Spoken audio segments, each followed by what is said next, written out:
ఈరోజు వైఎస్ఆర్ కాంగ్రెస్ పార్టీ కార్యాలయంలో వైఎస్ఆర్ కాంగ్రెస్ పార్టీ అధ్యక్షులు శ్రీ జగన్మోహన్ రెడ్డి గారి ఆధ్వర్యంలో 175 నియోజకవర్గాల్లో పోటీ చేసినటువంటి అభ్యర్థులతో సమావేశం ఏర్పాటు చేయడం జరిగింది. ఈ సమావేశంలో జగన్మోహన్ రెడ్డి గారు కొన్ని నిర్ణయాలు తీసుకుని మనకి 1,33 లక్షల మంది ఓటు వేశారు. అదేవిధంగా పార్టీ కోసం గ్రామ స్థాయిలో కానీ, వార్డు స్థాయిలో కానీ, విలేజ్ స్థాయిలో కానీ నాయకులు, కార్యకర్తలు అనేక వేల మంది, లక్షల మంది పనిచేశారు. వాళ్ళందరినీ కూడా కాపాడుకోవాల్సినటువంటి బాధ్యత మంది. మీరు తప్పకుండా నియోజకవర్గాల్లో ఒక వారం రోజులు పర్యటన చేసి దాడులు జరిగినటువంటి మన నాయకుల మీద కానీ, కార్యకర్తలను కానీ మీరు అండగా ఉండాలని, అదేవిధంగా రాబోయే రోజుల్లో నేను కూడా గాయపడినటువంటి తెలుగుదేశం పార్టీ అల్లరి మూకలు చేసినటువంటి దాడుల్లో ఇబ్బంది పడినటువంటి ప్రతి కుటుంబానికి దగ్గరికి నేను వస్తాను, వాళ్ళకి అండగా ఉంటానని చెప్పి జగన్మోహన్ రెడ్డి గారు చెప్పారు. అదేవిధంగా మొన్న జరిగినటువంటి ఎన్నికల్లో ఇంత మంచి చేసి ఇన్ని రకాలైనటువంటి సంక్షేమ కార్యక్రమాలు అందించి మనం ఓడిపోయాము. ఇది ఒక మిరాకిల్గా ఉంది.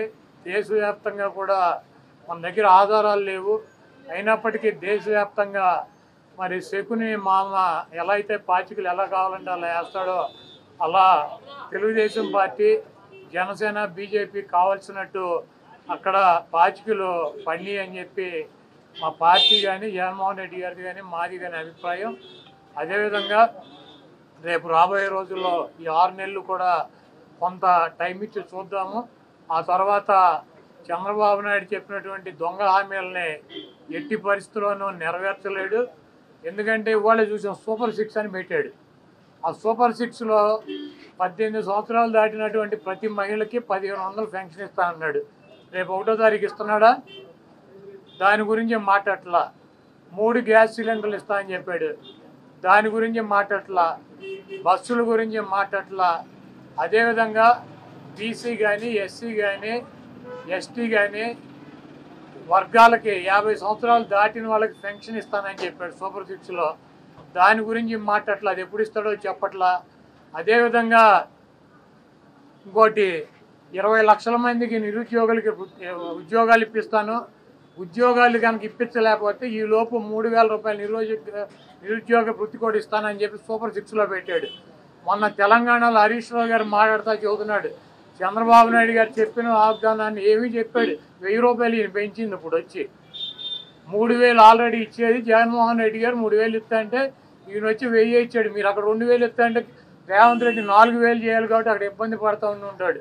ఇంకా ఈయన సూపర్ 6 అని చెప్పి ప్రతి మహిళకి 1,500 రూపాయలు ఇస్తాడు 18 సంవత్సరాలు దాటిన వాళ్ళకి. మరి ఆ వాగ్దానం ఎప్పుడు చేస్తాడు? రేపు 1వ తారీఖు ఇవ్వరా?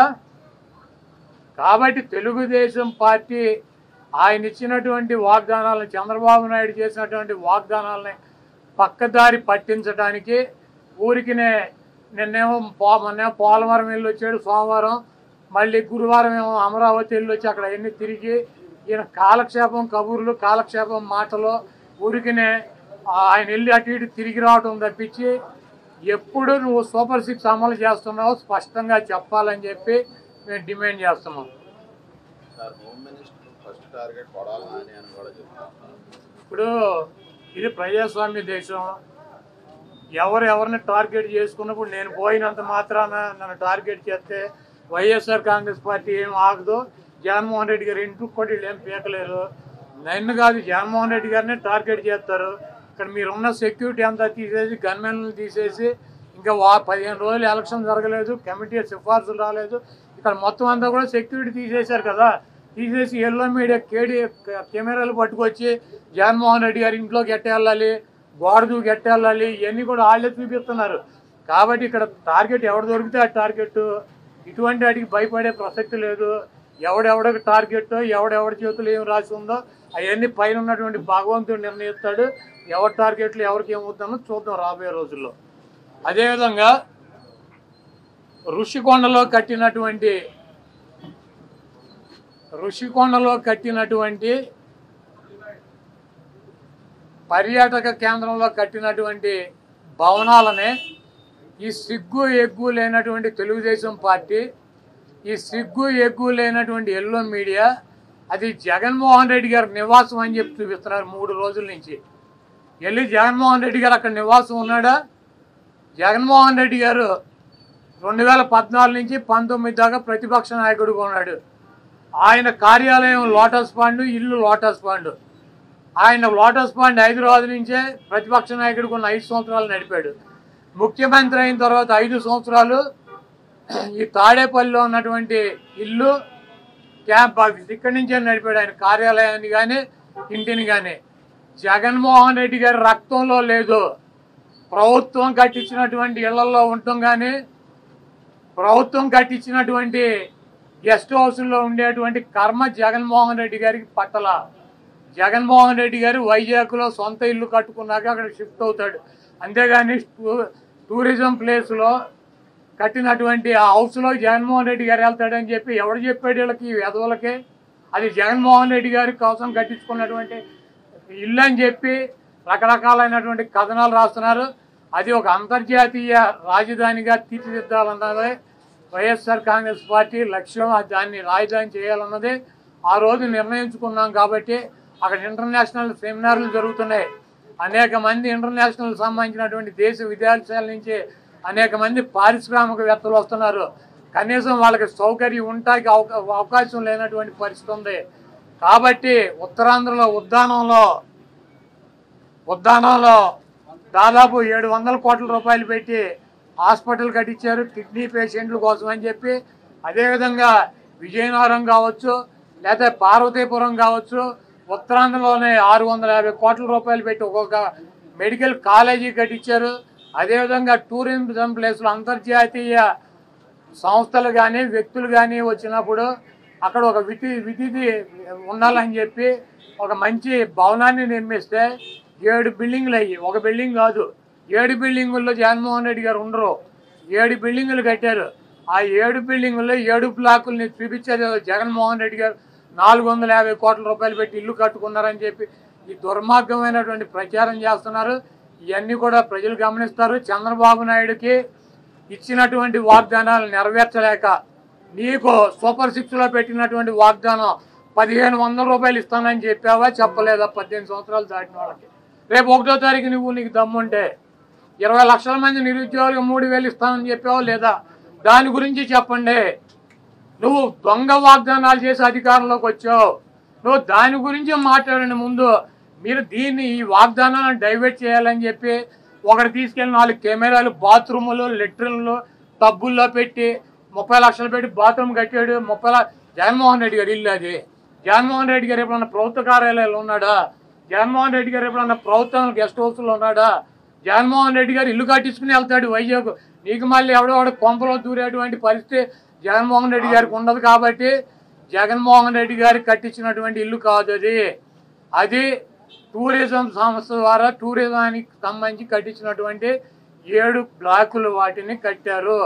వాటికి 400 కోట్ల రూపాయలు ఖర్చు పెట్టి అంతర్జాతీయ సెమినార్లు పెట్టినప్పుడు రాష్ట్రపతితో ప్రధానమంత్రి ఈ రాష్ట్రానికి రాజధాని కాబట్టి అది విఐపీలు వచ్చినప్పుడు అక్కడ వసతి గృహాలు ఉండాలని చెప్పి వాటిని అంతర్జాతీయ స్థాయిలో నిర్మించారు తప్పించి అది జగన్మోహన్ రెడ్డి గారి కోసం కట్టినటువంటి ఇల్లు కాదు.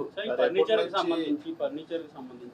అంతా ప్రభుత్వం ఫర్నిచర్ అంతా కూడా వాడుకుంటున్నారు. ఫర్నిచర్ దొంగ అంటూ కూడా టీడీపీ నేతలు కోడెల శివప్రసాద్ గారు అసెంబ్లీలో ఉండాల్సినటువంటి ఫర్నిచర్ని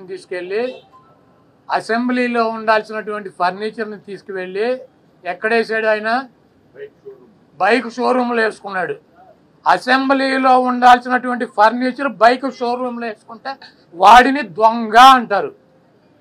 సీఎం క్యాంపు కార్యాలయానికి ప్రభుత్వం వచ్చినటువంటి విజిటర్స్ కోసం ఒక కార్యాలయం సీఎం జగన్మోహన్ రెడ్డి గారి కార్యాలయం అయితే ఒక 10 మంది 20 మంది కూర్చుంటాకుంటుంది. ఒక ముఖ్యమంత్రి కార్యాలయం కాబట్టి అక్కడ అదనపు వసతులు కావాలని చెప్పి ప్రభుత్వం కల్పిస్తుంది. ముష్టి పట్టుకుపోతే పట్టుకుపోండి, లేకపోతే డబ్బు విలువ చెప్తే కడతామని ఫస్ట్ రోజు చెప్పాం. దీని గురించి రాద్దాం కావాలంటే పట్టుకుపోండి. తొక్కలో ఫర్నిచరు ఎంత ముష్టి ఫర్నిచర్ ఎంత ఉంటుంది? కావాలండి పట్టురండి, మేము షోరూమ్లో వేసుకున్నాం, తీసుకెళ్ళి మా సాక్షి ఆఫీసులో వేసామా? కాదు, మాకు క్యాంప్ ఆఫీసులో పెట్టినటువంటి ఫర్నిచర్ని తీసుకెళ్ళి సాక్షి ఆఫీసులో వేసుకున్నామా? దొంగ అంటే అసెంబ్లీలో ఉండాల్సినటువంటి ఫర్నిచర్ని తీసుకుని బైక్ షోరూమ్, నీ సొంత షోరూమ్లో వేసుకుంటే వాడిని దొంగ అంటారు. అంతేగాని క్యాంప్ ఆఫీసులో ఇచ్చినటువంటి ఫర్నిచర్ క్యాంప్ ఆఫీసులో ఉంటే దానికి కావాలంటే డబ్బు కడతాం, లేదంటే ఫర్నిచర్ తీసుకుపోమని చెప్పాం. దానికి దొంగ ఇవన్నీ పనికిరాని మాటలు. ఋషికొండ ఫర్నిచరు, దాడులు, కొడాల నాని టార్గెట్, జగన్మోహన్ రెడ్డి టార్గెట్, ఇక్కడ పోలీసులు తీసాం. ఇవన్నీ సొల్లు పురాణం. మీ చేతనేం చేసుకోండి, నో ప్రాబ్లం. మీరు సూపర్ 6లో పెట్టినటువంటి వాగ్దానాలనే మీరు ఎప్పుడు అమలు చేస్తున్నారో చెప్పాలి. జగన్మోహన్ రెడ్డి గారు తరఫున మేము అడుగుతున్నాం, వైఎస్ఆర్ కాంగ్రెస్ పార్టీ తరఫున. చంద్రబాబు నాయుడు అమలు చేసే బాధ్యత నాదని చెప్పి పవన్ కళ్యాణ్ గారు కూడా చెప్పాడు. కాబట్టి ఇవన్నీ సొల్లు పురాణాలు వద్దు, మీరు చేతనేం చేసుకోండి, నో ప్రాబ్లం. మీరు ఎవరిని చంపేయాలో చంపేయండి, ఎవరిని కొట్టాలని ఉన్నారు కొట్టండి, ఏం చేయాలని ఉన్నారు చేసుకోండి. మీరు సూపర్ 6లో ఇచ్చినటువంటి వాగ్దానాలనే 1వ తారీఖు నుంచి 4000 పెన్షన్తో పాటు అమలు చేస్తున్నారా లేదా దీనికి స్పష్టంగా సమాధానం చెప్పండి.